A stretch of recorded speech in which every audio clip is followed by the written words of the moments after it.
Assalamualaikum warahmatullahi wabarakatuh.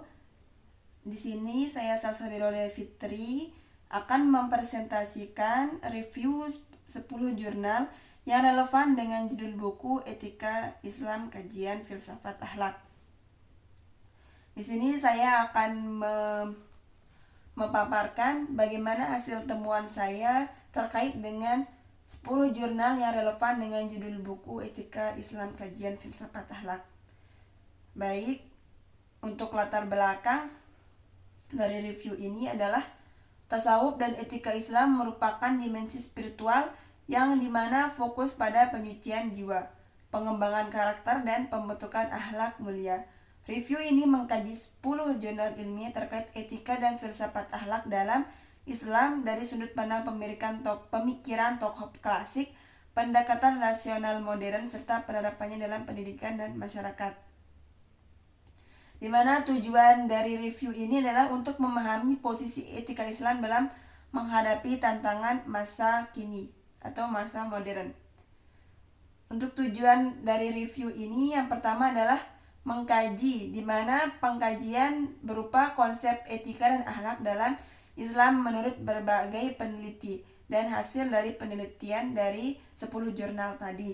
Yang kedua adalah menemukan, di mana penemuannya antara bagaimana hubungan antara etika Islam klasik dan realitas kontemporer.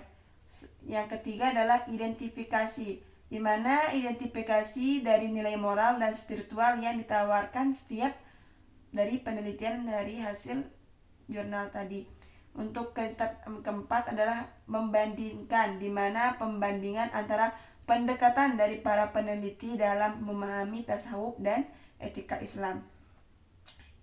Yang kelima atau yang terakhir dari tujuan review ini adalah menilai bagaimana relevansi kajian tasawuf untuk pendidikan karakter dan kehidupan masyarakat masa kini.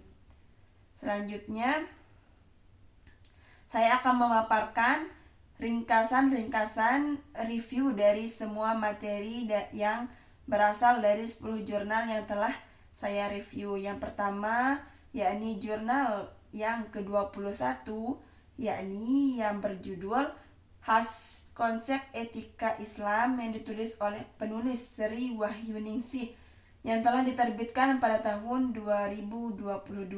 Masalah yang diangkat dalam penelitian ini adalah apa saja perbedaan makna etika, moral, dan akhlak dan implementasinya pada zaman saat ini. Bagaimana konsep dan penerapan etika dalam Islam, termasuk perbedaan antara etika, moral, dan akhlak, serta bagaimana etika dalam Islam dikaji dari sudut pandang filsafat dan ajaran agama.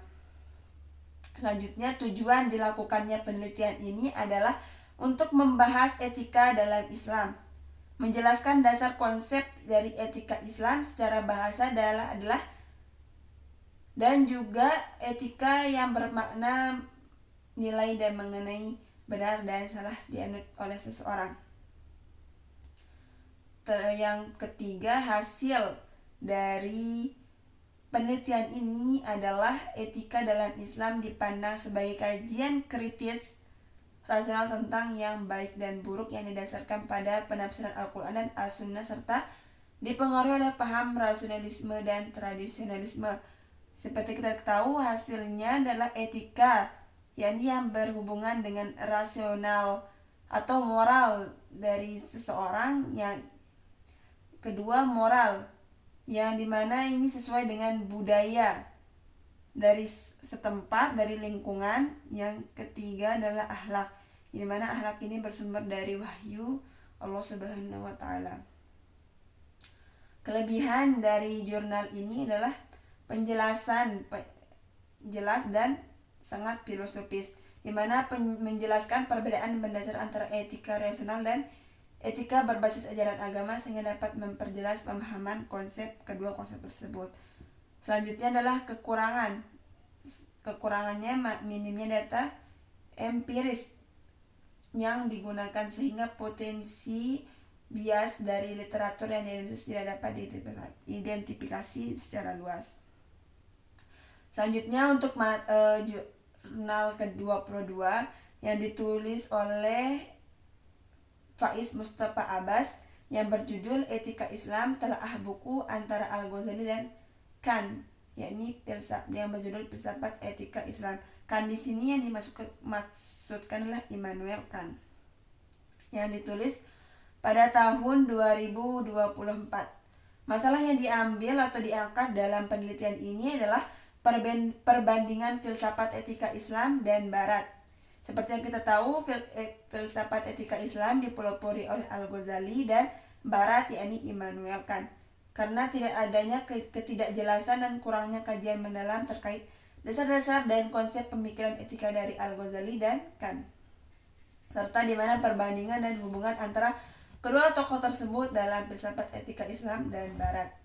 Tujuan dilakukannya penelitian ini adalah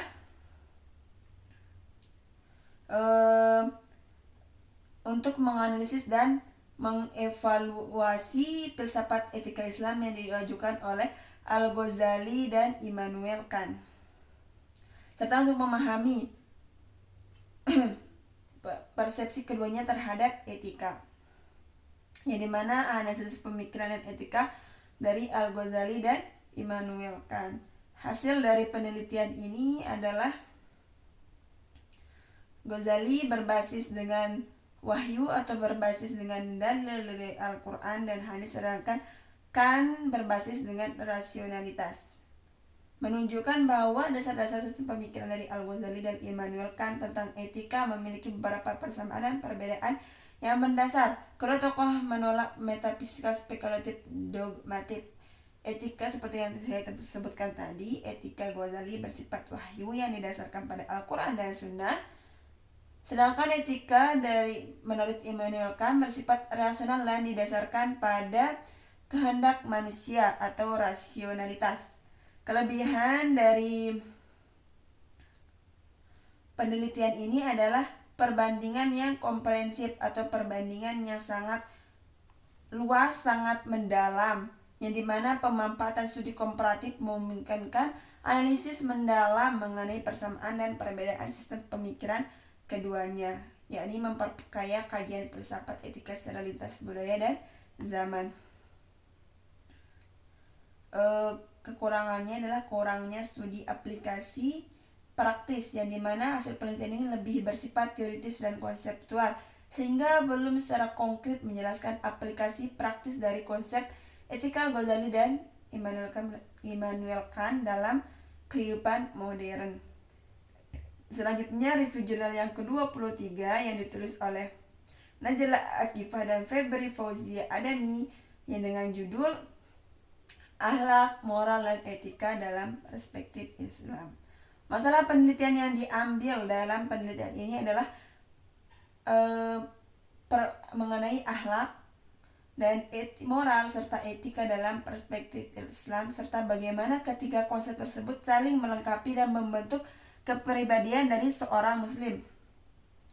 Tujuan dilakukannya penelitian ini adalah menghubungkan dan mengkaji serta menganalisis konsep akhlak, moral, dan etika dari perspektif Islam secara komprehensif dan kontekstual, di mana bertujuan untuk menghubungkan teori dan realitas sosial serta tantangan di zaman modern, sehingga nilai-nilai Islam dapat tetap relevan dan aplikatif dalam kehidupan umat muslim kontemporer. Selanjutnya, untuk hasil penelitiannya, yang dimana bahwa akhlak dalam Islam merupakan nilai yang tetap dan sangat absolut, tidak bisa diubah sama sekali, yakni tetap. Berbeda dengan moral dan etika bersifat relatif. Ketiga konsep ini saling melengkapi dan membentuk fondasi utama kepribadian dari seorang muslim, di mana akhlak menekankan karakter batin dari seorang, di mana moral lalu mengatur hubungan sosial seseorang dengan orang lainnya atau dengan kelompok, dan etika berlandaskan prinsip rasional serta spiritual. Selanjutnya, kelebihan dari penelitian ini adalah relevan dengan isu-isu teknologi dan sosial, yakni di dalam penelitian ini membahas tantangan etika dalam konteks modern serta kecerdasan buatan dalam dan media sosial di zaman saat ini. Kekurangan dari penelitian ini adalah kurangnya data empiris, di mana tidak dilengkapi dengan wawancara, survei, atau observasi lapangan yang dapat memperkaya dari hasil analisis dari hasil penelitian ini. Selanjutnya, untuk review jurnal ke-24 yang ditulis oleh Muhammad Ihsan Ataftazani dengan judul Analisis Problematika Etika dalam Filsafat Islam, yang dimana dipublish pada tahun 2020.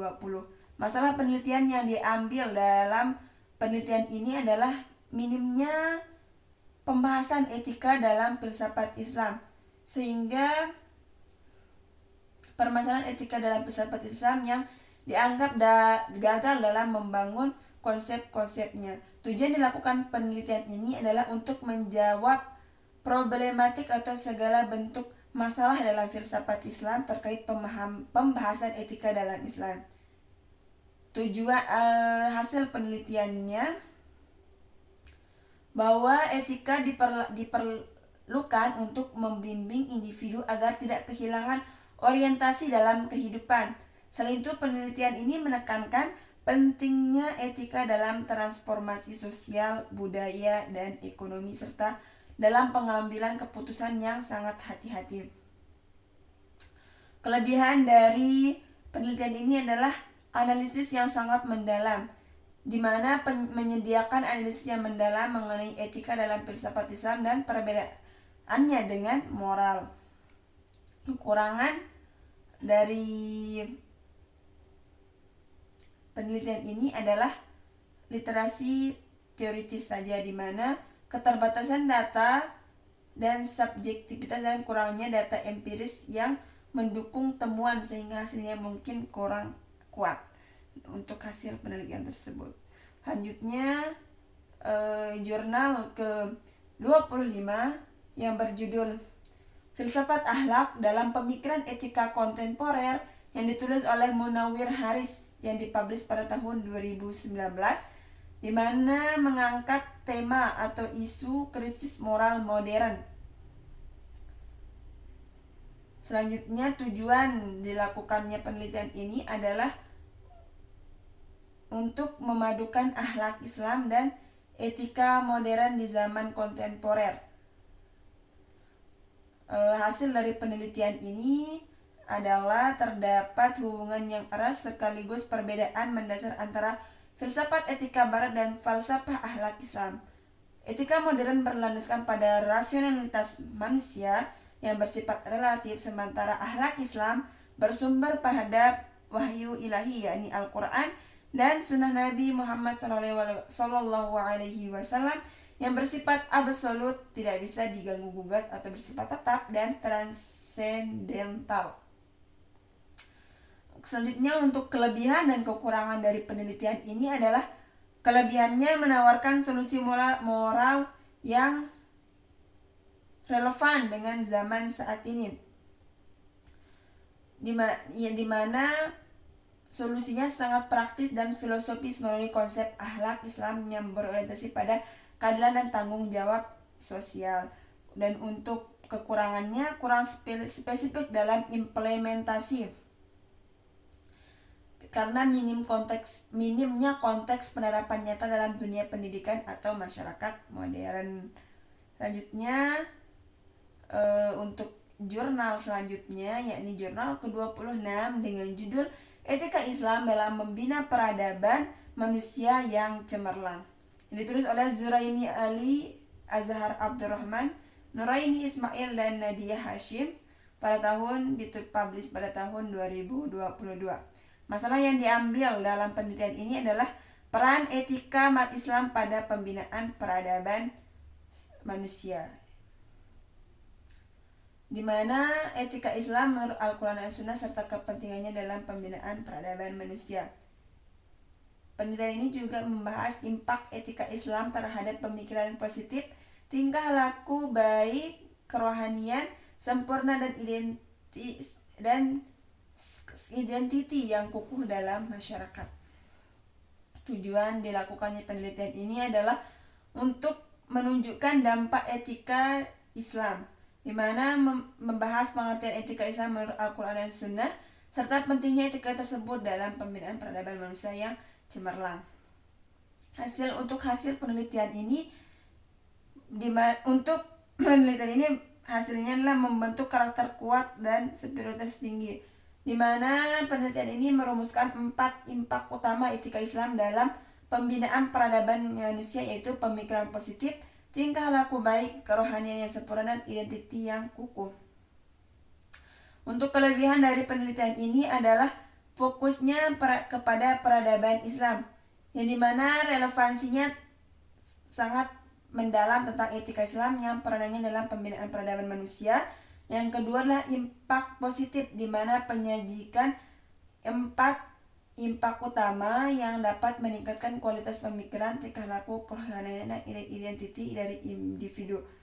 Dan untuk kekurangannya adalah hanya berisi data literatur saja, yakni keterbatasan data yang dimana penelitian ini bergantung pada kajian literatur yang mungkin tidak mencakup semua perspektif dan konteks dalam etika Islam dan peradaban.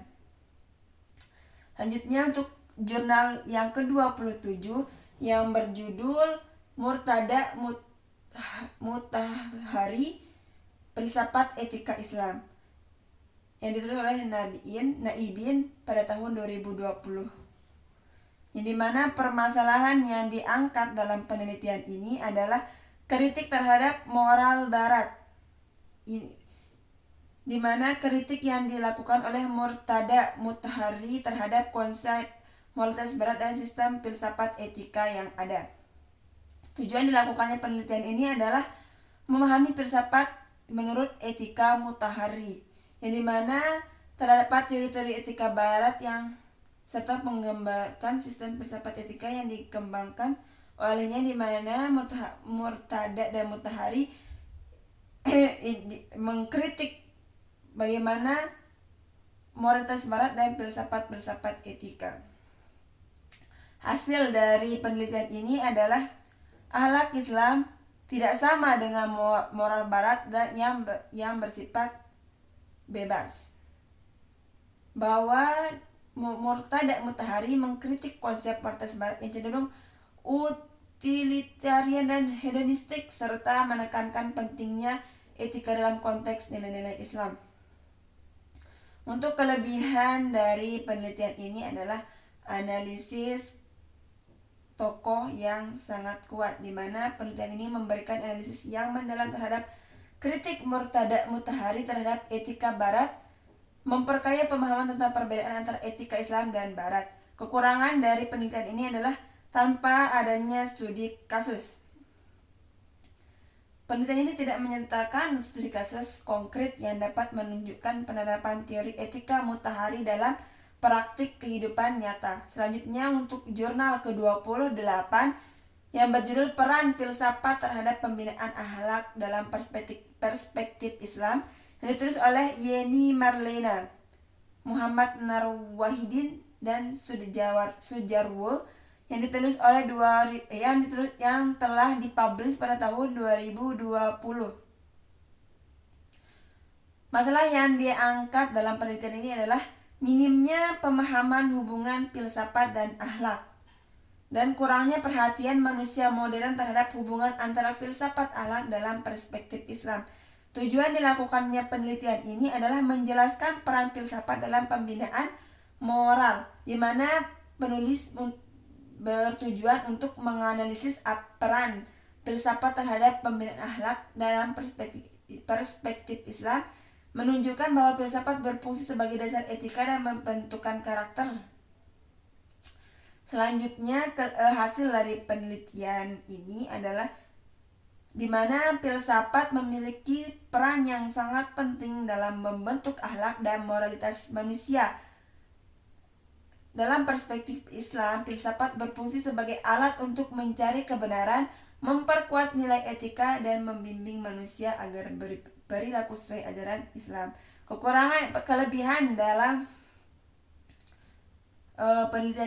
Kelebihan dari penelitian ini adalah literatur yang sangat luas, di mana menggunakan sumber-sumber literatur atau referensi yang cukup luas, di mana 17 artikel dari tahun 2009 sampai dengan 2022. Selanjutnya untuk kekurangan penelitian ini adalah tidak empiris, di mana tidak terdapat analisis data yang empiris dan hanya bersifat konseptual dan teoritis. Selanjutnya untuk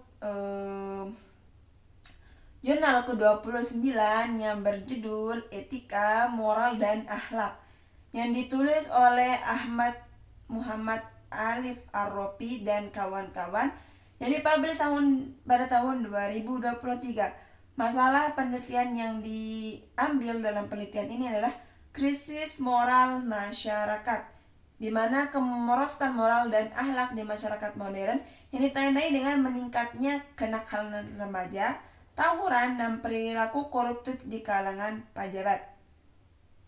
Tujuan dilakukannya penelitian ini adalah untuk menjelaskan secara komprehensif hubungan antara etika, moral, dan akhlak serta pandangan Islam serta relevansinya terhadap pembentukan karakter manusia.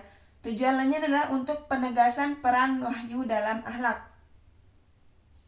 di mana penegasan terhadap perilaku manusia yang tidak baik dan tidak hanya ditentukan oleh norma sosial dan relatif semata, tapi juga harus berpijak pada nilai-nilai wahyu Allah Subhanahu wa Ta'ala. Dari hasil penelitian ini dipaparkan bahwa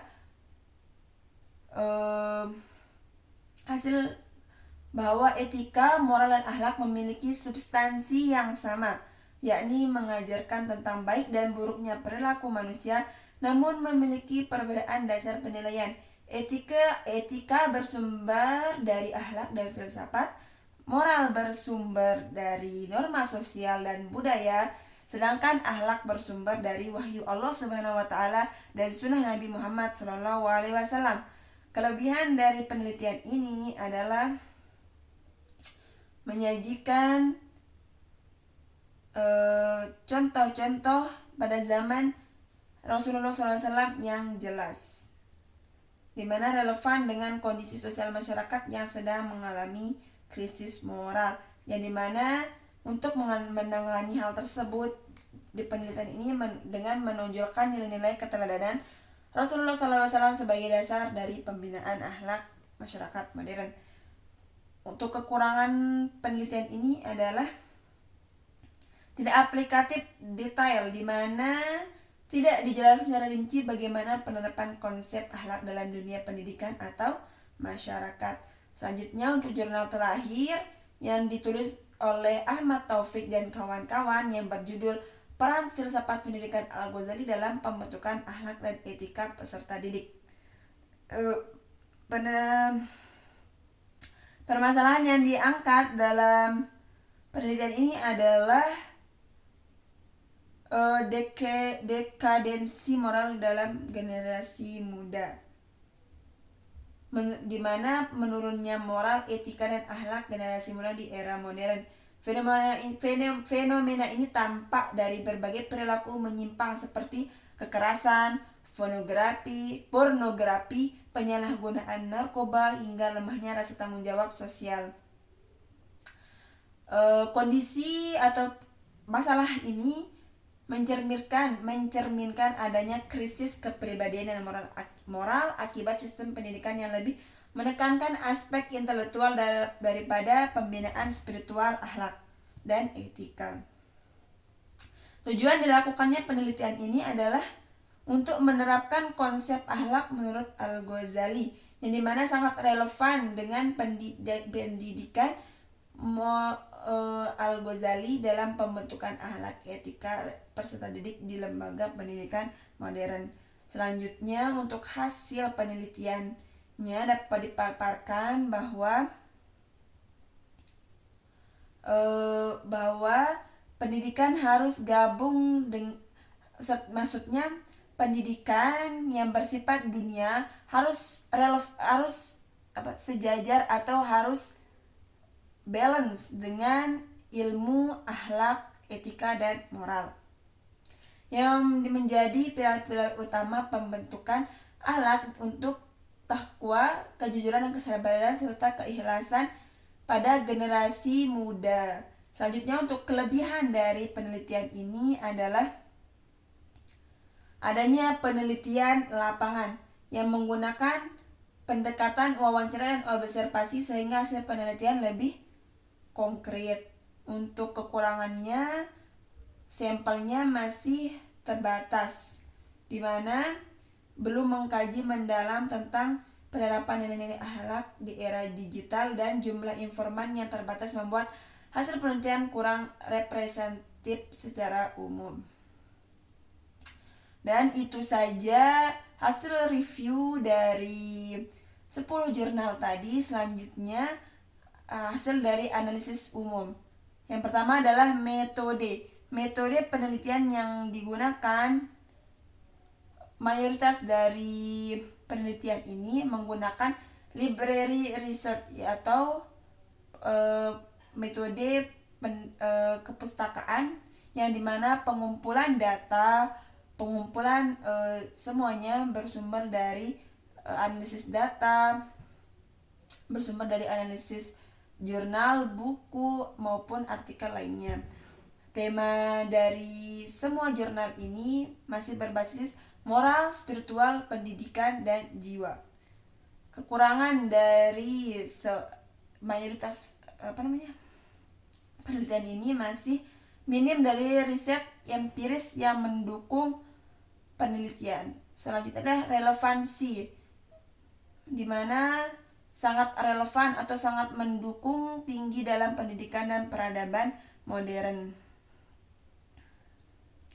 Kesimpulan yang dapat diambil dalam semua hasil review jurnal tadi, yang pertama adalah yakni tasawuf dan etika Islam adalah fondasi akhlak dan pembangunan karakter umat. Kajian menunjukkan pentingnya keseimbangan akal, wahyu, dan spiritualitas dalam menghadapi tantangan moral di era modern. Dan ya, itu saja dari saya. Jika ada kesalahan kata, ucapan, maupun tulisan yang telah saya paparkan atau telah saya sebutkan, saya Salsabila Fitri mohon maaf sebesar-besarnya. Mungkin hanya ini saja. Assalamualaikum warahmatullahi wabarakatuh.